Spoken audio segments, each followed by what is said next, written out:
menyedihkan saya apabila antara kita dengan PAS dalam Muafakat Nasional yang saya nampak sudah tidak ada lagi jalan kembalinya, saudara. Apabila dimeterai perjanjian antara PAS dengan Parti Perikatan Nasional. Jadi PAS akan bertanding di bawah lambang Perikatan Nasional. Kalau dia bertanding di bawah Barisan Nasional, tentulah akan berdepan dengan UMNO. Tidak ada lagi jalan kembali. Sebab itu ya, saya hairan kenapa mereka sentiasa menyerang UMNO. Bila bercakap sekarang Muafakat Nasional antara hubungan antara UMNO dengan PAS, UMNO saja yang disalahkan. Tidak ada sesiapa pun nak menyalahkan PAS. Tidak ada siapa yang nak menegur pimpinan PAS. Sikit-sikit UMNO nak jadi abang besar, UMNO begitu, UMNO begini. Sedangkan saudara kena ingat, siapa yang menyertai Perikatan Nasional? Apabila sewaktu PAS menyertai menyertai Perikatan Nasional dan mendaftar parti tersebut, apakah PAS ada bertanya dengan UMNO ataupun berbincang? Tak ada. Malahan waktu Tun Dr. Mahathir mewujudkan satu pertemuan himpunan rakyat selepas saja Muafakat Nasional, apabila diundang PAS terus sambut, kita akan hadir dalam satu perhimpunan rakyat, anjuran NGO dan sebagainya. Tapi semua tahu di belakang itulah di bawah Kerajaan Pakatan Harapan. Waktu itu PAS sambut. Jadi dalam keadaan yang serba salah, UMNO terpaksalah, okeylah, kenapa gitu kita pun akan hadirlah. Tapi waktu itu UMNO mengirimkan Sesat Agungnya. Saat itu jangan lupa saudara, itu Tan Sri Anwar Musa. Itu saya lihat adalah melupakan ciri-ciri bagaimana PAS melukakan hati UMNO. Buat sendiri-sendiri keputusan. Kemudian kita nak tanya, sampai saat ini pernahkah PAS menegur PBM? Semua kita tahu bahawa PBM mencuri ahli UMNO. Pernahkah dia menegur? Apabila PBM, ahli-ahli yang begitu menyerang UMNO, pernah dia tegur? Tak ada. Yang duk nasihat, UMNO kena berlapang dada. Yang duk nasihat, UMNO kena terima demi untuk penyatuan ummah. Yang duk dilagukan, termasuklah juga ada pimpinan daripada UMNO untuk demi penyatuan ummah. Demi penyatuan ummah, UMNO saja yang salah. Jadi PAS bagaimana? Apakah PAS tidak salah? Kalau begitu kenapa? Sebab itu kita kata, kenapa PAS tak menyantuni Parti Amanah? Kalau dia betul-betul penyatuan, jadi tunjuklah keikhlasan. Tak ada. Asyik sikit, nasihat UMNO, nasihat. Tapi PAS tidak pernah menasihati Parti Pribumi. Jadi kita, kalau benar-benar begitu, dalam muktamar PAS nanti, buatlah muktamar khas. Tanya ahli PAS, pilih yang mana antara UMNO dengan PBM dalam menghadapi PRU akan datang. Tapi bagi saya, jalan dah tak ada dah. Tiada lagi jalan kembali.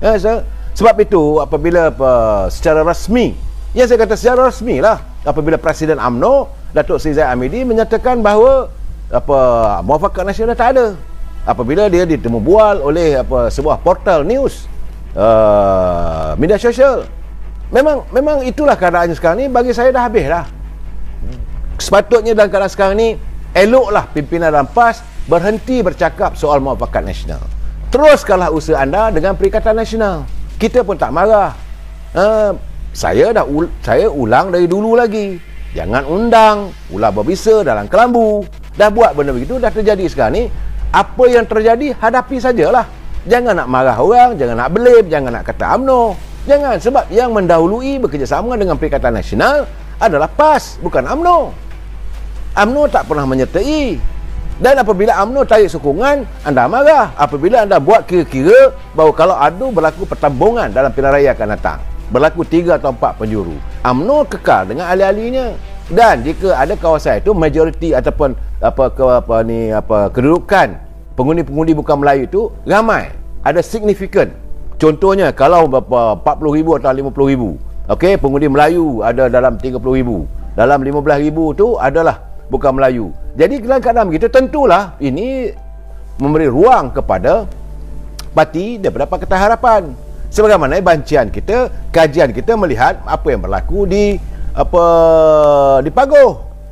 Kalau Tan Sri Muhyiddin bertanding atas tiket Perikatan Nasional, UMNO ia dah serang kita pun. Kalau takkan kandidat kita, UMNO ada 16,000. Tan Sri Muhyiddin dulu dapat 26,000. Daripada 26,000 yang dia dapat itu, 11,000 itu adalah undi daripada bukan Melayu. Dan tentulah waktu itu besar kemungkinan parti Harapan akan meletakkan calonnya. UMNO mungkin kekal dengan 16,000. Tan Sri Muhyiddin modalnya berapa? Sebab ahli UMNO dekat Paguh, ahli PBM di Paguh pun dah ramai dah keluar parti. Jadi keadaan begitu, jangan nak blame pada UMNO. Sepatutnya santuni. Kalau disantuni, undi yang ada pada UMNO, berbincang dengan saudara Datuk Ahmad Ismail, Ketua UMNO Bahagian Paguh, ada harapan untuk menang. Tapi kalau gini keadaannya, tak payahlah kau nak serang. So saya rasa Datuk Ahmad Ismail kata sensing lengan lah.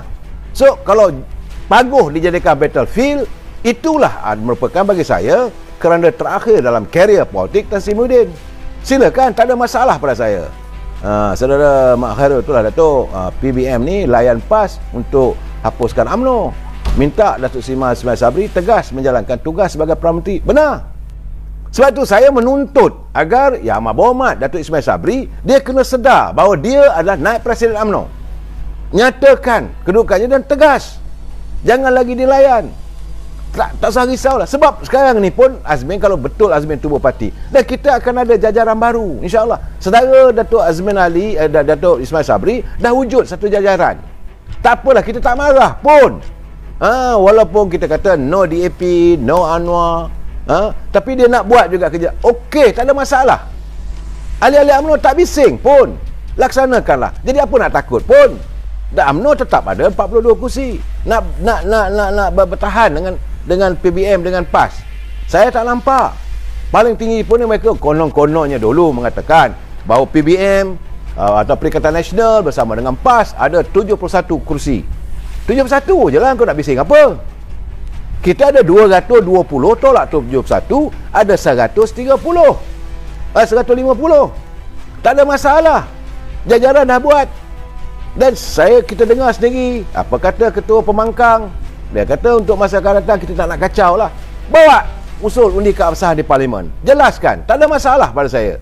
Ya, itulah keadaannya. Sebab sekarang ni saudara, apabila Tan Sri Muhyiddin mula kenyataan bahawa PN akan langgar mana saja UMNO akan bertanding, kemudian Perikatan Nasional ini kabarnya di Gombak misalnya, PN tidak akan menurunkan Azmin Ali di Gombak, tapi atas nama Perikatan Nasional dia akan meletakkan calon daripada PAS di Gombak. Azmin Ali nak bertanding mana tak tahu. Sebab itu saya kata Azmin Ali besar kemungkinan akan menubuhkan parti. Betul, sebab dia dah mula ada ni, besar kemungkinan dia tidak lagi mewakili Parti Perikatan Nasional. Kalau itu berlaku, tak ada masalah pada kita. Tentulah Megat selaku Ketua UMNO Bahagian Gombak, dia dah bersiap sedia. Cuma kecewa lah. Sebab dulu bila ada muafakat nasional, kita menyantuni bersama. Ahli-ahli PAS di peringkat akar umbi dah seronok. Tapi bila pemimpin buat keputusan yang kita tak tahu, dia tak berunding dengan kita. Bila dia berunding dengan Parti Perikatan Nasional, bila berunding dengan Tan Sri Muhyiddin, tak ada pun cakap dengan kita. Tahu-tahu buat pengumuman PAS dengan PN sudah pun setuju pembagian kursi. Carry on lah, tak ada masalah pada kita. Jangan dalam keadaan kita tahu memang betul. Saya ingat apa yang dikatakan oleh Mursyidul Ampas, Datuk Hashim Jasin. Sebab dia kata bahawa segalanya sekarang ni kalau berlaku, maka yang banyak ruginya adalah UMNO dan juga PAS. Masing-masing lagi asyik UMNO yang disalahkan. Dia kata, Mursyidul Ampas kata, jika UMNO masih berkeras dengan pendirian yang menolak penyatuan khususnya dengan Gabungan Perikatan Nasional bagi menghadapi pilihan umum ke-15, nanti ia hanya akan menguntungkan pihak lawan, khususnya Pakatan Harapan. Jadi yang salah UMNO. Tak ada langsung dia nak kata bahawa kita nak nasihat PBN, nak nasihat Perikatan Nasional.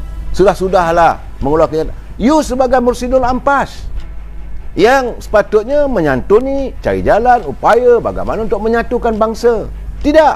Dia kata UMNO, ini dituduh UMNO perlu menilai dan meneliti dengan melihat siapa musuh sebenar mereka. Kerana sekiranya berlaku pertembungan tiga penjuru, ia hanya akan menguntungkan blok pembangkang yang majoritinya dikuasai bukan Islam. Inilah jajanya lain tak ada, Islam Melayu. Tapi sejauh mana mereka mempertahankan Islam? Sejauh mana? Berada dalam kerajaan hari ini, lihatlah isu adib masih lagi sunyi sepi. Pimpinan PAS, isu tambahan draw judi, sunyi sepi. Kita tak mau cakap lah benda begini. Kalau kita cakap benda begini, kita menyinggung. Saya tak mau. Tetapi bila mereka mengatakan UMNO, sikit-sikit UMNO yang salah, memanglah saya marah. Orang lain tak ada salah. Orang lain suci sesuci-sucinya. PPM, Parti Pribumi Bersatu ni perlu disantuni sebagai seorang anak dara sunti. Jadi PAS berusahalah supaya UMNO ni menyantuni PBM, menyantuni Perikatan Nasional. Jadi UMNO yang salah, sedangkan UMNO tak ada apa pun. Jadi saya betul saudara Ismi mengharapkan agar satukan UMNO dengan PAS, tapi saya nampak tidak ada jalan kembali saudara Ismi. Saya minta maaf, kita cuma boleh mengharap. Jadi apakah nanti harapan kita akan dikecewakan. Baik sekarang ni kita meneruskan. Sebab itu sebagaimana yang disarankan oleh penasihat UMNO satu ketika dulu Tengku Razli Hamzah dan yang dinyatakan oleh Presiden UMNO Datuk Seri Zahid Hamidi, kali ini kita bertanding secara solo. Lepas pilihan raya itu cerita lain, tapi kita nak menghadapi satu persatu pilihan raya kali ini, UMNO bertanding secara solo. Tak payah fikirlah. Sudahlah. Macam mana, memang bukan mudah. Betul kata apa ini Musyidur Ampas tu bukan senang untuk kita mewujudkan muafakat berbulan-bulan, bertahun lamanya. Tetapi bukan salah kita. Apa daya kita? Datuk Seri Zahid Hamidi tak pernah bawa UMNO untuk bersama-sama dengan yang lain, tak ada. Tapi bila kita dikecewakan, apakah salah kalau kita mulakan langkah baru? Ini keadaan saudara. Jadi